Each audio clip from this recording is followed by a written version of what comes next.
Samantala, isang malaking tagumpay ang nakamit ni Sofia Marta Bañez mula sa lungsod ng Cauayan, Isabela matapos niyang matagumpay na maipasa ang National Council Licensure Examination for Registered Nurse sa New York, USA ngayong 2026. Kinilala siya bilang isang Philippine Registered Nurse, KSA Registered Nurse at National Council Licensure Examination for Registered Nurse passer. Si Bañez ay nagtapos ng Bachelor of Science in Nursing bilang cum laude sa St. Paul University, Philippines sa Tugigaraw.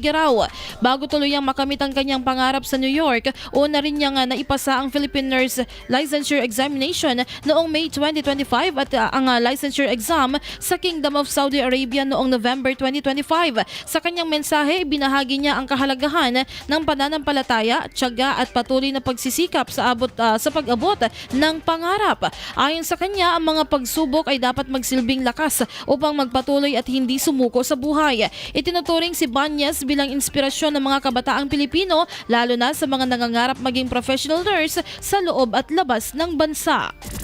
IFM News.